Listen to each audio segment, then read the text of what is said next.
107.1 Forever. Mga kwento ng pag-ibig, kwento ng pag-asa at mga kwento ng buhay dito sa Barangay Love Stories. Love Stories.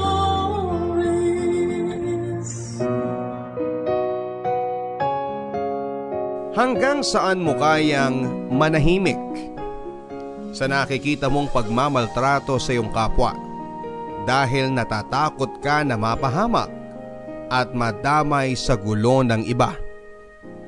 Dear Papa Dudut,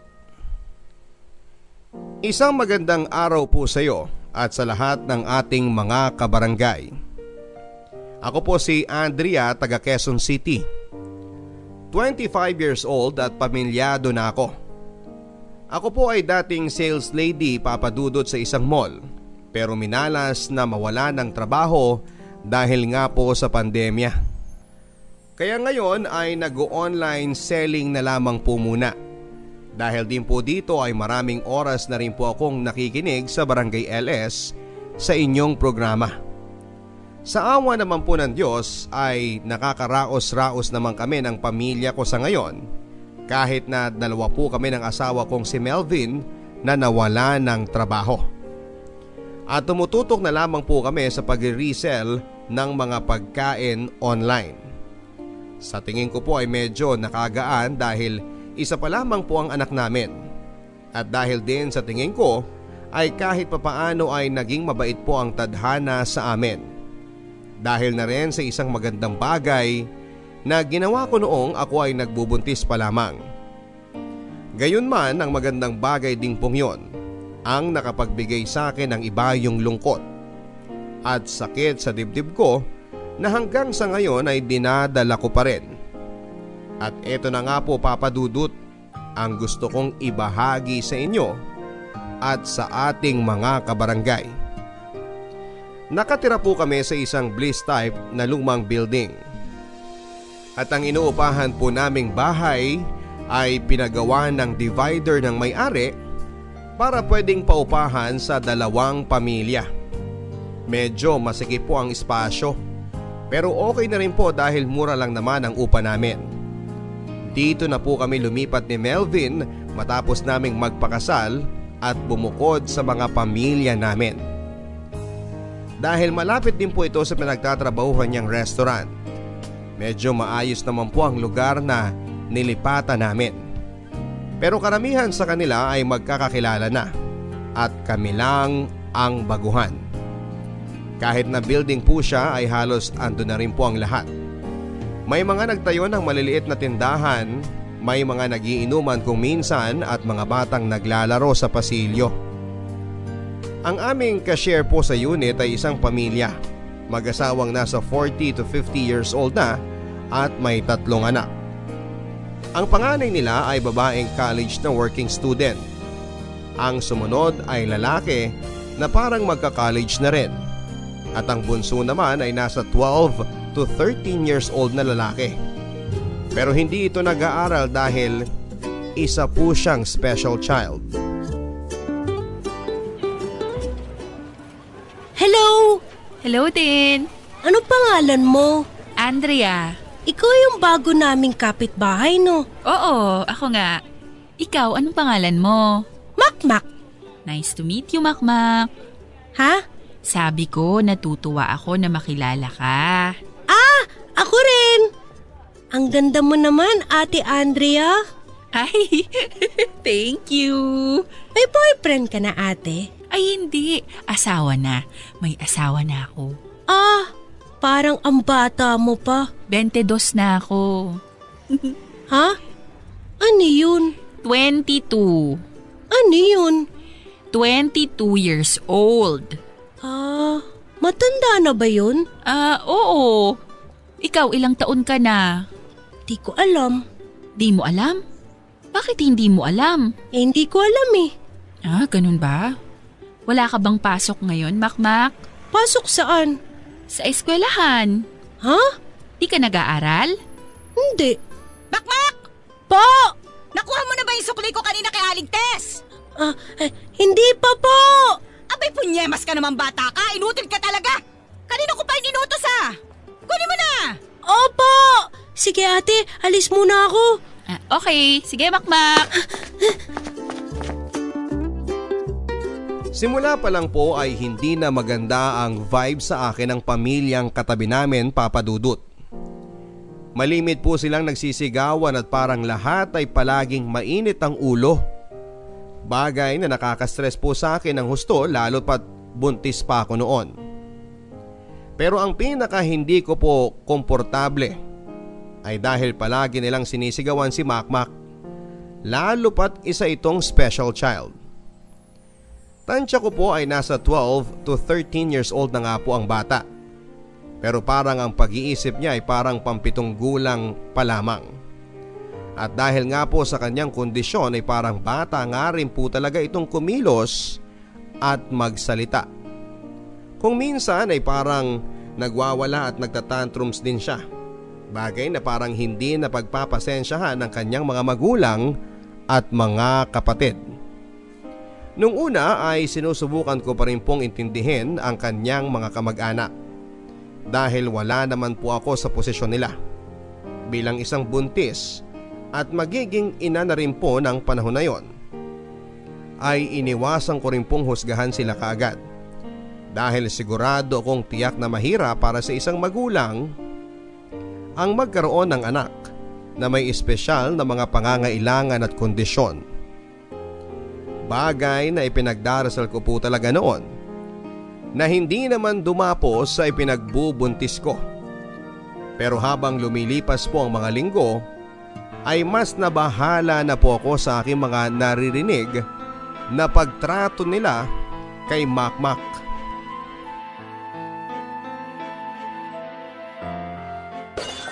Tinamaan ang magaling ka talagang bata ka!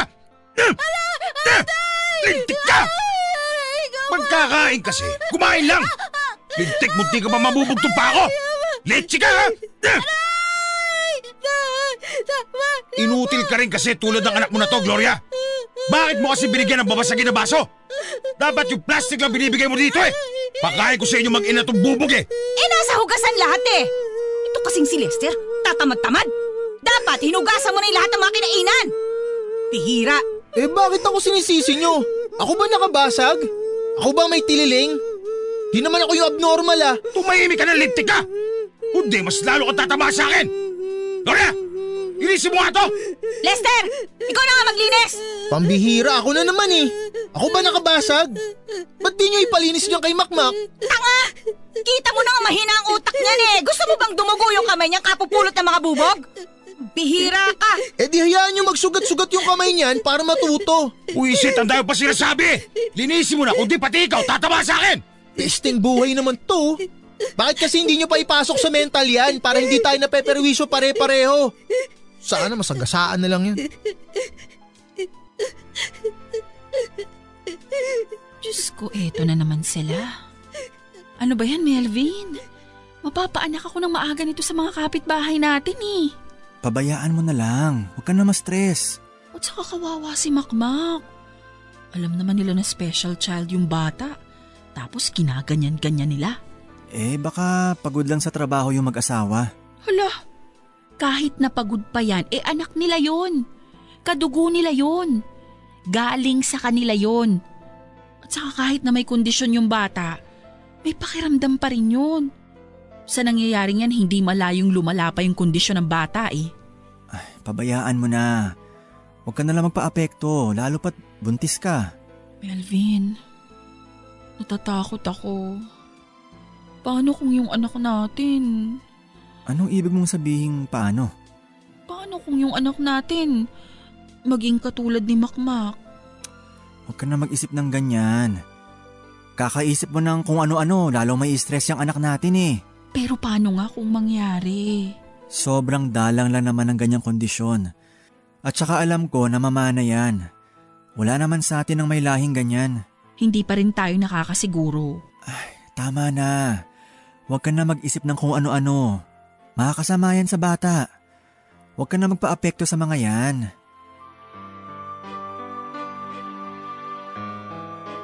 Nasa ika-4 na buwan ko po ng pagbubuntis nang lumipat kami sa bahay na yon.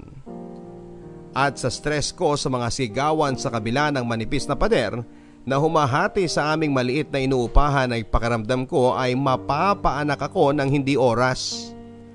Sa mga panahon na yon ay wala pa naman po akong trabaho dahil kaka-endo ko lamang din sa dati kong pinapasukan. At ang balak sana naming mag-asawa ay sa bahay muna ako mamamalagi at mag-reselling na lamang muna ako ng make-up para hindi ako matagtag at ma-stress sa pamamasukan at pagkukommute at maalagaan ang aking pinagbubuntis. Pero ang bad vibes na ibinibigay po ng kapitbahay namin dahil sa kanilang sigawan at murahan, pakiramdam ko ay mapapaanak na rin po ako nang wala sa oras. Kaya most of the time ay naka-headphones na lamang ako at nakikinig sa Barangay Love Stories para hindi ko na masyadong marinig ang sigawan sa kabila. Dahil palagi din po akong nasa bahay lang ay medyo nalaman ko na rin po ng bahagya ang background ng pamilyang kapitbahay namin, kahit na madalang ko lang pong makausap ang mga ito.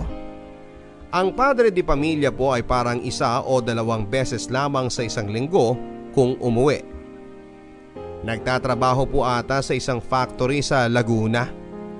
Ang nanay naman ay isang mananahe. Ang panganay na babae ay nasa kolehiyo at nagwo-working student.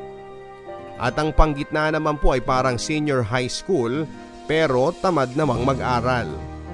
At si Makmak nga po na bunso ay ang palaging nasa bahay lang din kasama ng nanay niya at hindi po nag-aaral. Buong araw ay halos bukas ang TV nila. Bilang mga kapitbahay ay wala din naman po silang masyadong pakialam sa amin. Tulad ng pagtrato rin po nila sa isa't isa na kanya-kanyang buhay. At parang akala mo'y hindi sila magkakadugo at iisang pamilya. Ang iba naman po na aming mga kapitbahay ay nakagaanan ko naman po ng loob kahit na papaano. At batay nga po sa mga minsang pakikipagkwentuhan ko sa kanila, ay napag-alaman ko rin po na hindi naman po pala talaga taga doon ang pamilyang nakashare namin sa inuupahan naming bahay. Nauna lang po sila sa amin ng mga 5 taon. At nung una ay hindi pa nga daw po nila masyadong napansin na may kakulangan sa pag-iisip si Makmak dahil nga ito'y bata pa noon. Pero habang lumalaki po ito ay napansin na nila na may kakaiba dito. At wala din itong naka-close na mga bata o kalaro dahil ilang na makipaglaro ang ibang mga bata sa kanya dahil sa kanyang kondisyon. Nasayangan po ako kay Makmak, Papa Dudut, at naaawa din. Mabait po ang bata, malambing. Yun nga lang ay kung minsan ay makulit talaga at mahirap kausap. Kung minsan ay bigla na lamang pong kakatok sa amin at magbibigay ng kung anong chichirya na kinakain niya o pagkain at makikipagkwentuhan. Bagay na pinapayagan ko din naman po dahil wala rin akong halos kausap sa amin. Dahil ang asawa ko po ay buong araw na nasa trabaho. At kahit papaano ay naramdaman ko na nananabik ang bata sa tao na maging mabait at palakaibigan sa kanya. Dahil ang lahat po sa lugar namin, pati mga bata at maski na ang sarili niyang pamilya ay istorbo at katawa-tawa ang tingin sa kanya.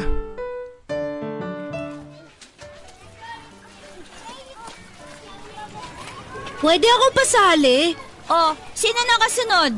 Hoy, bata! Pasali! He? Huwag mo nga ako sigawan! Pasali nga sa laro nyo! Ayaw ka naming kalaro, matanda ka na! Di ako matanda! Tapos isip bata ka pa! Hindi ako isip bata! Umalis ka dito! Huwag kang mastorbo, naglalaro kami! Sa mga ugali nyo! Pangit! Pangit! Hoy, hindi kami pangit ha! Ikaw kaya ang pangit! Kayo pangit! Umalis ka na sabi! Huwag ka magulo dito, hindi ka naman kasali! Sige, kukunin ko to! Hoy, ibalik mo yung pamato! Ayoko! Akin lang to hanggang di nyo ang pinapasali! Akin na yan! Akin na sabi! Ano ba? Hindi ko tayo bibigay! Ayaw mo ha? Aray! Aray ko!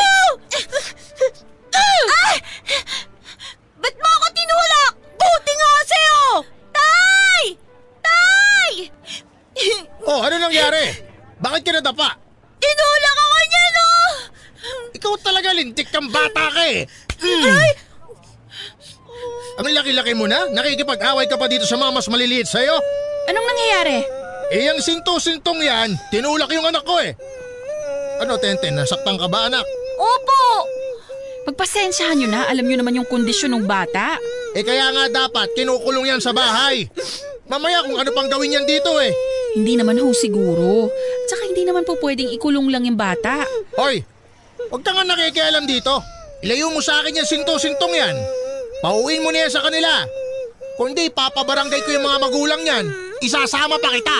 Grabe naman ho kayo, Mang Tiklo. Tahan na, Makmak. Tara, uwi na tayo dun sa bahay nyo. Halika. Ate, wag niyo po ako susumbong kay Mama. Papagalitan po ako nun pag nalaman niyan may nakaaway ako. Sige, huwag ka mag-alala. Hindi ko sasabihin.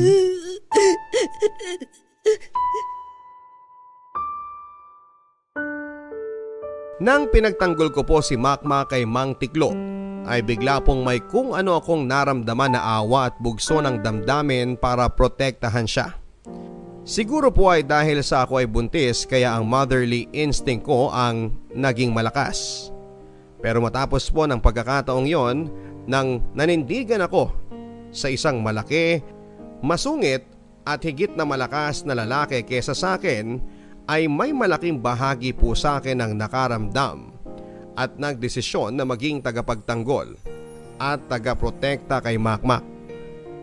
At sa tingin ko po ay unang pagkakataon din po yon na nakaramdam na may kakampi at kaibigan si Makmak. At dahil din po sa pangyayaring yon ay mas napalapit din sa akin ang loob ng bata. Naging mas madalas po ito na kumakatok sa amin para makipagkwentuhan. At minsan nga po ay nasisita na ito ng nanay niya dahil baka raw nakakaistorbo na sa akin. Pero hinahayaan ko lang din po ang bata, Papa Dudut, dahil kahit na nga kung minsan ay may pagkamakulit, kahit papaano ay naaaliw din naman ako sa kanya. At sa tingin ko po ay siya rin po ang una kong tunay na naging kaibigan sa lugar na yon. Hindi kasi katulad ng mga normal na mga tao na po pwedeng nakangiti sa harap mo pero kung ano-ano na pala ang sinasabi sa likod mo. Ang mga katulad po ni Makmak ay busilak ang puso at sasabihin ng diretso kung ano ang totoong naiisip nila. Hindi katulad ng ibang mga normal na tao na pwede kang traidorin. Ang mga katulad ni Makmak, Papa Dudut, ay hindi ka pag-iisipan ng masama at wala ring hangarin na manloko ng kapwa.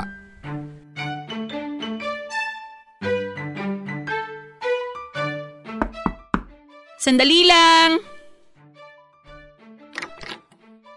Hi, Ate! Hi, Makmak! Ate, ito para sa'yo. Wow! Salamat dito sa Choknat, ha? You're welcome! Aba! Nagagamit mo na yung tinuro ko sa'yo! Pasok ka muna sa loob. Ate, dito muna ako, ah. Yay! Buka. Gusto mo ba ng juice, Makmak? Sige! Yung paborito ko! Sige, pagtitimpla kita, ha?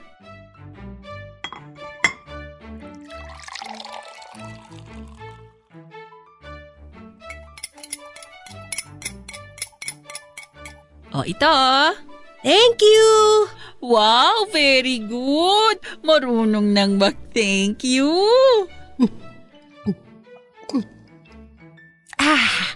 Sarap! Teka. Makmak, napano yung braso mo? Nahulog ka ba? Bakit ka may pasa? Ito. Nung isang araw kasi umalis si Mama, ako lang sa bahay. Kaya tinali ako ni Kuya Lester. Ha? Anong tinali? Bakit ka tinali? Kasi umalis din siya sa bahay. Pero bakit kanya tinali? Para hindi ako makalis ng bahay. Hala, sinumbong mo ba siya sa mama mo? Ha? Si Kuya Lester mo. Sinumbong mo ba siya sa mama mo dahil tinali ka? Hindi. Bakit hindi? Tinakot ka ba niya? Hindi. Dapat sinabi mo nga sa mama mo para napagsabihan ng kuya mo na wag nang gawin yun. Tinatali naman nila ako palagi eh. Ano? Sino? Silang lahat. Si Mama, si Papa, si Ate, si Kuya. Pag umaalis sila, tapos ako lang naiwan sa bahay. Pero bakit ka tinali? Para nga daw hindi ako umalis. Kulit mo naman eh. Hindi yun tama. Paano kung nagugutom ka na? O pag kailangan mong mag-CR? Pinipigilan ko. Diyos ko. Hindi tama yung ginagawa nila sa'yo, Makmak. Makmak! Makmak! Nasaan ka bang abnormal ka? Ay, tawag na ako ni Mama. Sige, bye-bye ate.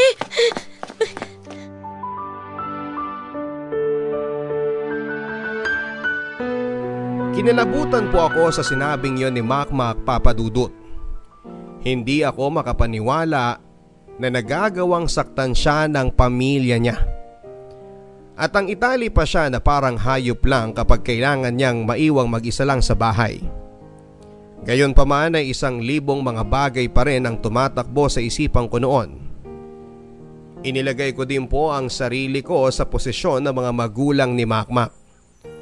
Kung ako ay magulang na nagtatrabaho at kailangang kumita ng pera para makakain, pero may anak ako na parang si Makmak na maaaring aksidenteng makasakit ng iba o ng sarili dahil sa kanyang kakulangan sa pag-iisip, ano nga ba ang dapat kong gawin?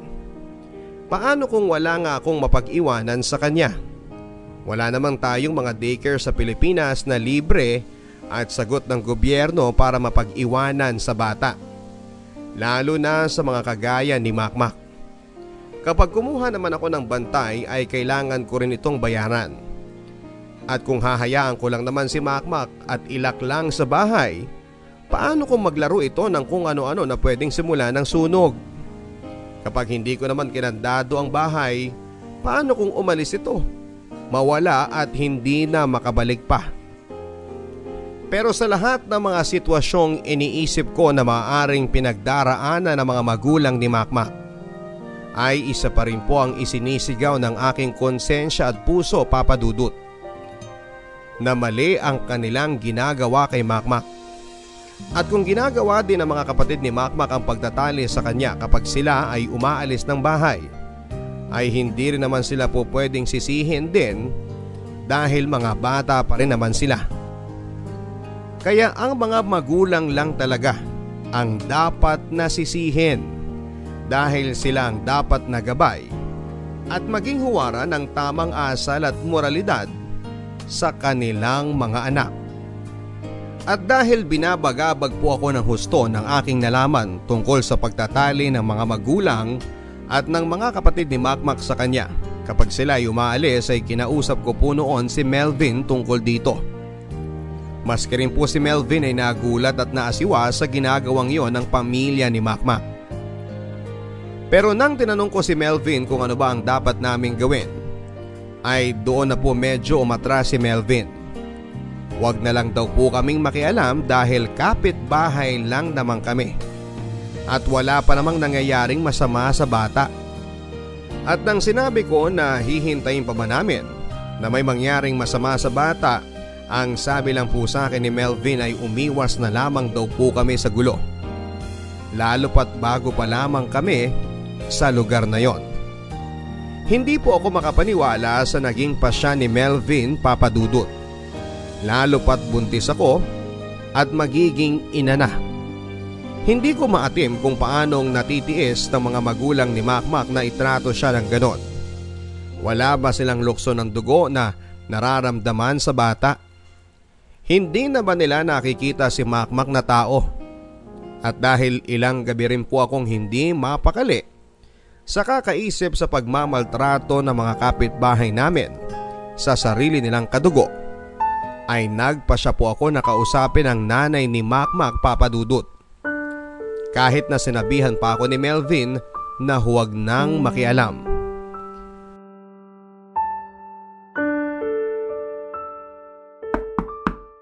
Teka! Magandang araw po, Aling Gloria. O bakit? Anong problema? Hindi, wala ho. Gusto ko lang po sana kayong makausap ng saglit. Tungkol saan? Ano po kasi di ho ba buntis po ako. Tapos palagi lang naman po ako nandito sa bahay. O tapos? Naisip ko lang po kung kailangan yung umalis at si Makmak lang ang may iwan sa bahay nyo, pwede nyo naman po siyang ihabilin sa akin. Ha? Pwede ko po siyang bantayan kapag wala kayong mapag-iwanan sa kanya. O bakit? Naisip ko lang po kasi kung minsan parang wala pong tao sa bahay nyo. Tapos naiisip ko baka mag-isa lang si Makmak sa bahay. Siyempre po sa kondisyon niya, nag-aalala po ako. Bakit mo naman naisipan yan? Kailangan mo ng trabaho? Wala kaming ekstrang pambayad sa bantay ha? Ay naku, hindi po. Wala pong bayad. Libre ko pong gagawin. Parang magkaibigan na rin naman po kami ni Makmak. Nakagaanan ko na po ng loob yung bata. Hindi, wag mo kaming intindihin. Salamat na lang. Aling Gloria. Ano? Nung isang araw ho kasi pumunta sa akin si Makmak.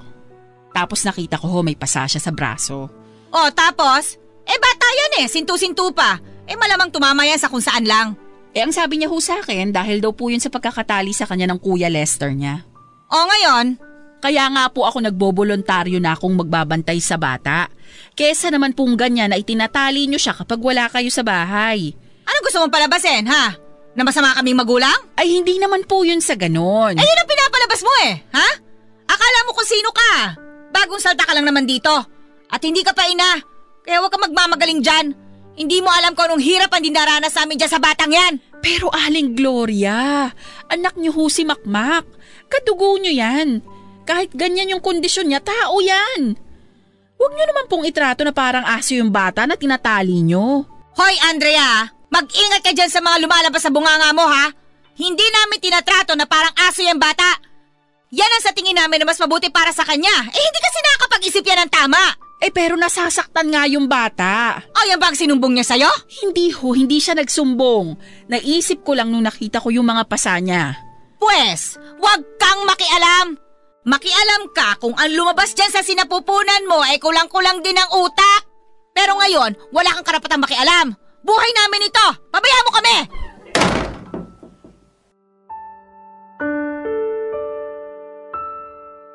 Nang makausap ko po ang nanay ni Makmak, ay doon ko lang po nadiskubre kung gaano po nila parang kinakasuklaman ng bata.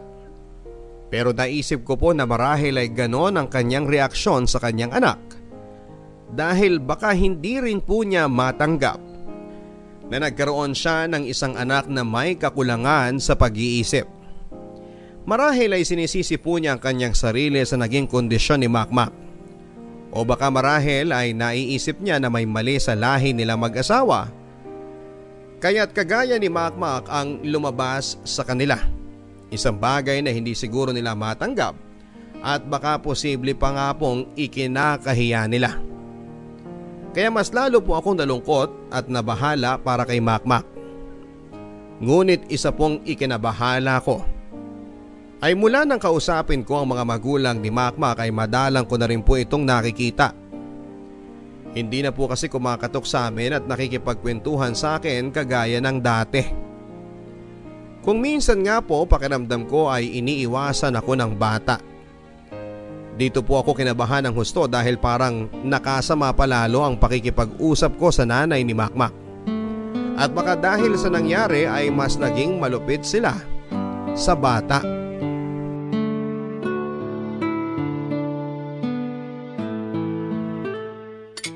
Mahal. Ano yun? Mahal, kinakabahan ako. Bakit? Kay Makmak. Madalang ko na kasi siyang nakikita baka naman nasa bahay lang, naglalaro. Mahal, may sasabihin ako. Ano yun? Nung isang linggo kasi, kinausap ko si Aling Gloria. Tungkol saan? Sinabi ko na kung aalis sila ng bahay at maiiwan lang mag-isa si Makmak sa bahay, pwede naman nilang ipabantay sa akin yung bata. Oh, bakit ka nag-aalala? Wala namang masama dun sa sinabi mo Mabuti nga yun.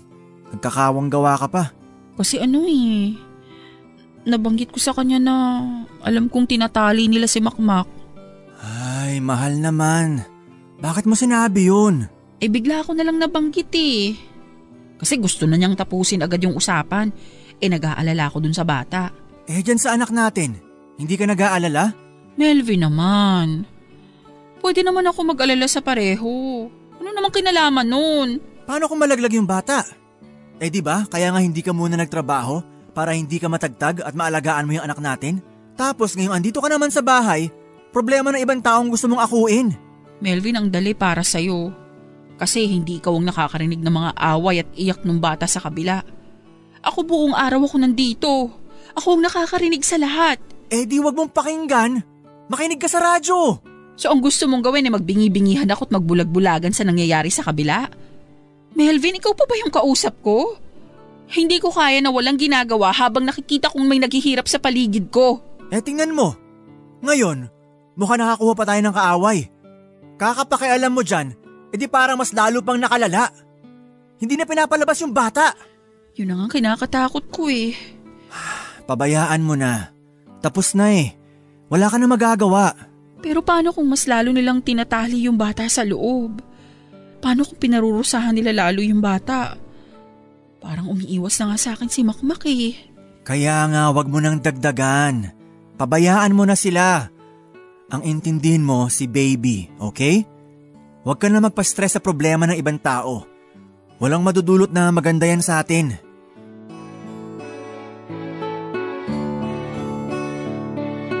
Matapos ko pong makipag-usap kay Melvin, ay mas lalo pong bumigat ang pakiramdam ko, Papa Dudut. Mas lalo po ako natakot na baka dahil sa kagustuhan kong matulungan ng bata, ay mas lalo pa po itong nakasama sa kanya. Isa pa ay tama nga rin po si Melvin. Parang dahil sa ginawa ko ay nainis pa sa amin sina Aling Gloria. At may mga pagkakataon pa nga na kapag nag-aaway sila sa kabilang bahay o kapag napagsasabihan si Makmak ay parang nagpaparinig pa ito sa akin. Pinapagalitan nila si Makmak na huwag daw masyadong malakas kung umiyak dahil baka daw kung ano-ano na naman daw ang isipin ng mga malisyosang kapitbahay.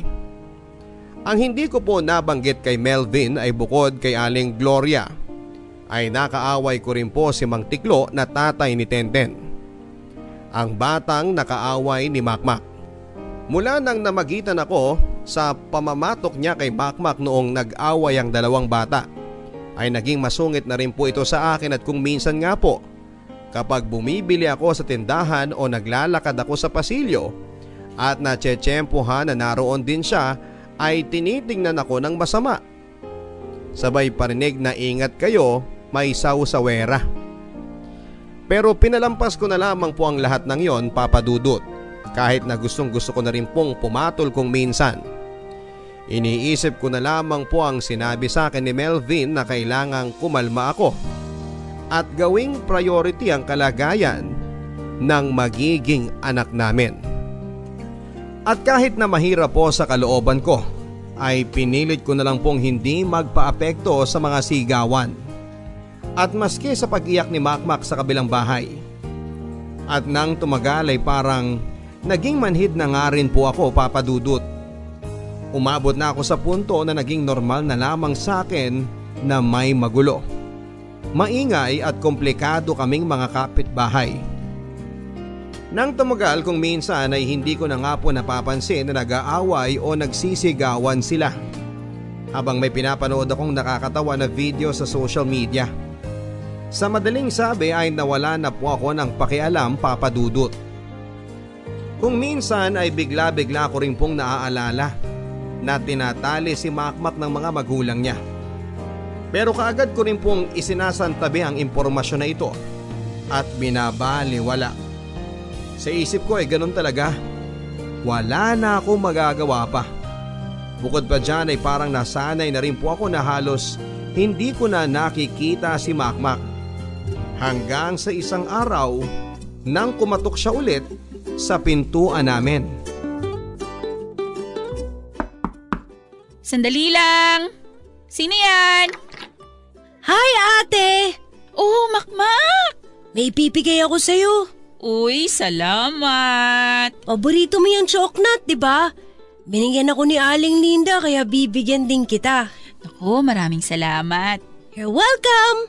Makmak, bakit ang tagal mo nang hindi pumupunta dito? Kasi binawalan ako ni Mama eh. Pero wala siya ngayon eh, kaya andito ko. Sino nang kasama mo sa bahay? Si Kuya Lester lang nandyan ngayon, nagsiselfone. Buti naman at tumaan ka, namimiss na kita eh. Anong nangyari dyan sa kamay mo, Makmak? Itong peklat na to. Pinaso ko ni tatay. Ano? Bakit ka pinaso? Bilang parusa, makulit daw ako eh. Makmak! Hindi ba sinabi ko sa'yo huwag kang pupunta dyan? La, yan na si nanay. Makmak, sandali! Lester! Hindi ba sinabi ko sa'yo na huwag mong palalabasin tong kapatid mo? May ginagawa ako eh. Hindi ko na malayan. Ang bihira ka na, maselpo ka na selpo, pukpuk ko sa ulo mo yan eh. Ikaw na bata ka ha? Hindi ba't sinabi ko na sa'yo na dito ka lang sa bahay at huwag kang pupunta dyan sa mga chismosa sa katabi? Tumahimik ka! Baka mamaya sabihin na naman nila dyan tinatrato ka dito na parang hayop. Napaka-OA mo! Lester, hugasan mo na itong isda at ipangat mo. Ano? Hindi pa ba sapat yung nakikinig ka sa kabila? Ano bang gusto mo't nakikisaw-saw ka pa dito, ha? Bakit may paso ang kamay ni Makmak? Ay, wala ka na doon! Pakialamera ka! Sandali! Aba, ano bang gusto mo, ha? Sabi ni Makmak, pinaso raw siya ng asawa nyo. At napapaniwala ka naman. Kita mo na nga, sintu-sintu yan eh. Tapos naniniwala ka sa mga lumalabas sa bunganga niyan. Di mas buang ka. Ano nga ho ang nangyari sa kamay niya? Bakit siya may malaking peklat? Wala ka na doon! Chismosa kang hayop ka!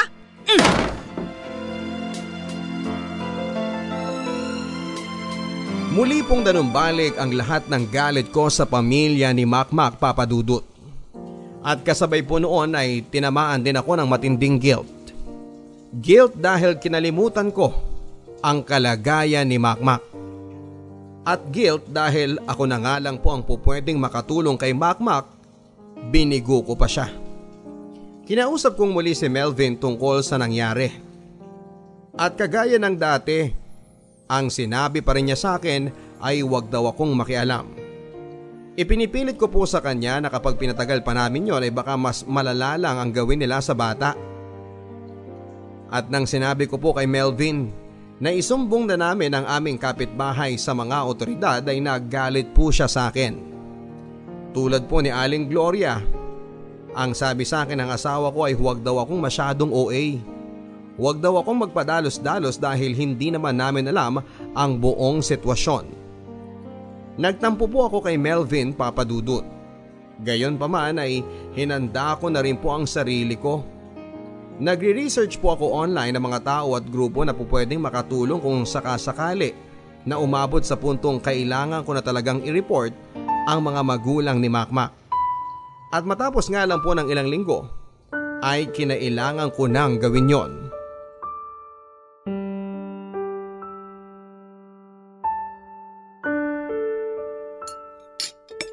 Mahal. Ano yun? Hindi ako mapakali. Bakit? Parang 2 o 3 araw ng tahimik dyan sa kabila eh. Baka umalis sila. Nagpunta sa probinsya. Ay. Oh, bakit? Kung ano-anong naiisip ko eh. Paano kung iniwan nila dyan si Makmak? Sus, hindi naman siguro nila gagawin yon. Isasama nila yon malamang. At saka kung andyan yan di dapat may narinig na tayong kaluskos, hindi ba? Yun na nga eh. Iwan ko kanina parang may naririnig akong kumakaluskos. Ay, baka daga lang. Parang may boses nga eh. Oh, ayan na naman. Diyos ko, ano ba yun? Melvin, dali. Buksan na natin dyan sa kabila. Huy, teka, huminahon ka. Baka daga lang yan. Paano kung si Makmak na yan? Melvin, dali. Kunin mo yung martilyo. Ay, anong balak mo? Mag-trespassing? Bahala ka. Akin na yan.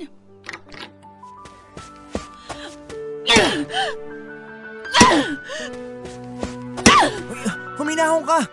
Parang hindi ka buntis ah. Ako na dyan. Diyos ko! Makmak! Sandali, tutulungan kita. Melvin, tanggalin mo yung tali. Anong nangyari sa batang to? Makmak, anong ginawa nila sa'yo?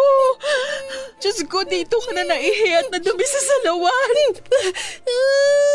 Ate, nauuaw na ako. Mahal, bigyan mo siya ng tubig. Bilis! Buti pa, isugod na natin siya sa ospital. Nangihina na ang bata.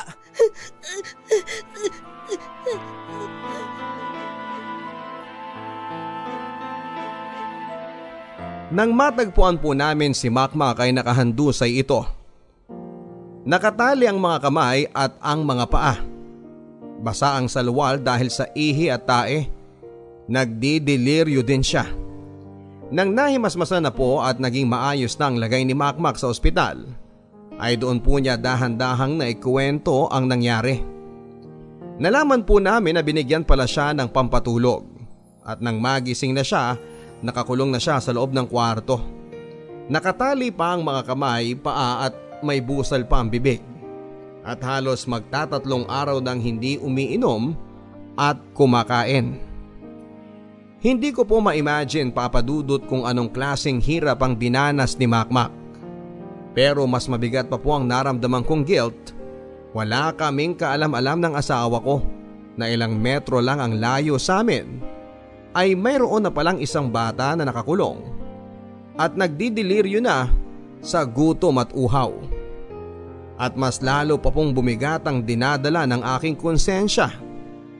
Nang matapos po ang ilang araw mula nang dalhin namin siya sa ospital, ay hindi po kinaya ng dati ng mahinang katawan niya ang dehydration at mga komplikasyon na sinapit niya sa mapait na karanasan.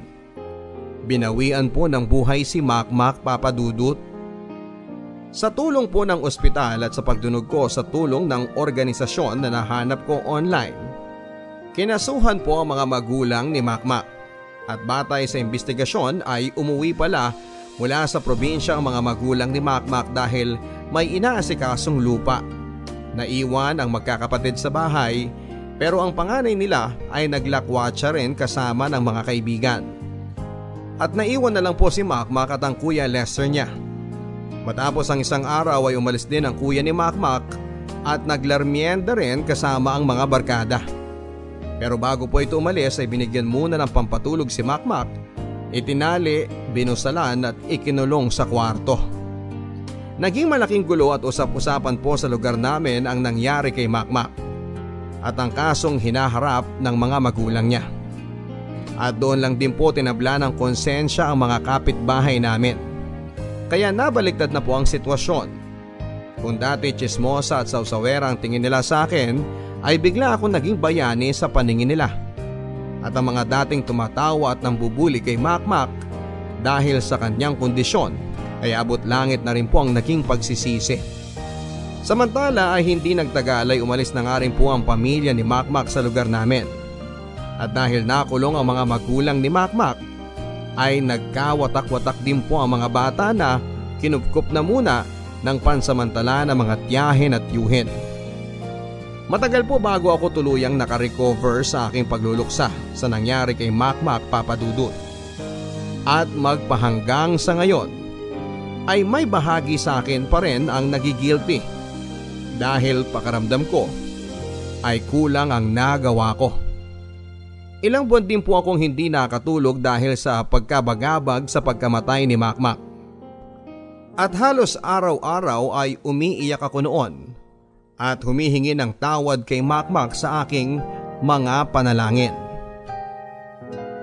Gumaan lang po ang pakiramdam ko noong nag 1-year death anniversary si Makmak at may isang maliit na puting paru-paro ang dumapo sa akin at nanahan sa bahay namin ng isang buong araw. Sigurado po ako na si Makmak yon, Papa Dudut, at pahiwatig niya sa akin yon na kung nasaan man siya ay tahimik at nasa payapang estado na siya. Sana rin po ay pahiwatig na yon na napatawad na niya ako.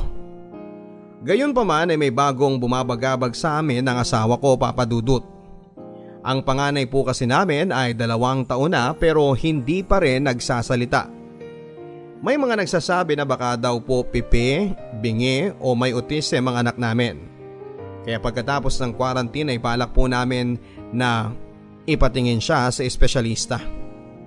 At ano pa man po ang maging resulta ng kanyang evaluation, mahirap man at magastos, ay napag-usapan na po namin mag-asawa na tatanggapin po namin ng buong buo at may pangunawa ang kanyang kondisyon.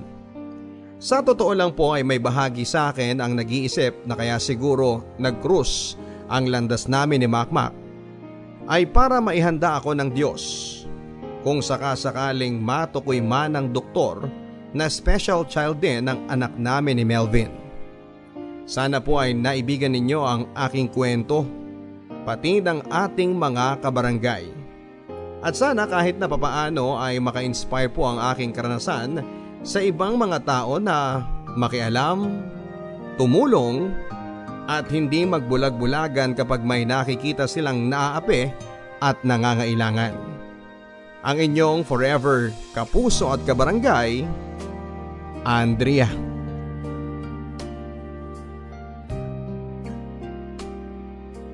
Mga kwento ng pag-ibig, kwento ng pag-asa at mga kwento ng buhay dito sa Barangay Love Stories. Love